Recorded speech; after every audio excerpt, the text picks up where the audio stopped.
Dobar dan, ja sam Lukas Kinderović, učenik gimnazije Svetozar Marković, odeljenje prvo IT. Danas ću vam predstaviti predmet Istorija na našem smjeru.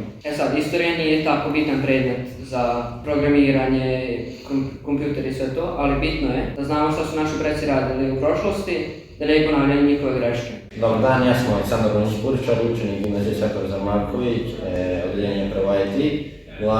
Na primjeni računara, to je jedan od 3 stručna predmeta koje imate na ovom smjeru i tamo ćete naučiti, pored toga da radite u Excelu, Wordu i svim tim Office programima, naučit ćete i hardwareski deo da rastavljate sasvim računara. Dobar dan, ja sam Filip Kulić iz gimnazije Svetozar Marković iz prvog razreda IT smjera. Danas ću vam predstaviti fizičko kao jedan od predmeta na IT smjeru. Svi znamo da moderne tehnologije ne mogu da zamene klasičnu fizičku aktivnost. Naša sala je nedavno renovirana i opremljena sredstvima potrebnim za efikasan rad na časovima fizičkog. Dobar dan, moje ime je Jovan Tomić, ja sam učenik prvog razreda IT smjera Svetozar Marković iz gimnazije u Subotici.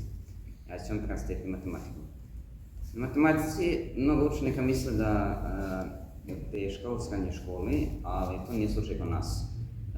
Kod nas je mnogo lakše da što puno ponavljamo gradiva što smo radili u osnovnim školama i na to nadograđujemo još mnogo znanje.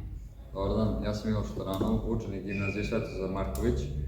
Idem u odeljenje prvi IT i pored matematike pohađat ćete nastavu fizike sve 4 godine.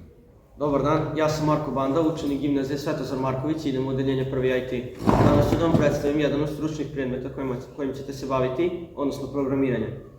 Na njemu ćete učiti osnove programskog jezika C i kroz zabavan način ćete naučiti da programirate. Naučit ćete osnove, svega što vam je potrebno i krenut ćete sa jednim od težih programskih jezika kako bi vam sve posle bilo lakše. Dobar dan, ja sam Luka Vujčić, učenik IT smjera u gimnaziji Svetozar Marković. Ja ću da vam predstavim čas engleskog jezika. Na ovim časovima ćete prelaziti tekstove koji su prilagođeni za IT. Učite izraze i izražavanje pravilno, naučit ćete da razgovarate na engleskom tečno i čak u 3. godini može da se konkuriše da se ide u englesku. I hvala vam svima na pažnji, ja ću samo da vas podsjetim da je dan otvorenih vrata za IT smjer u gimnaziji 5. marta. Tamo će vas dočekati ja kao i dosta drugih profesora i učenika iz IT smjera. Doviđenja.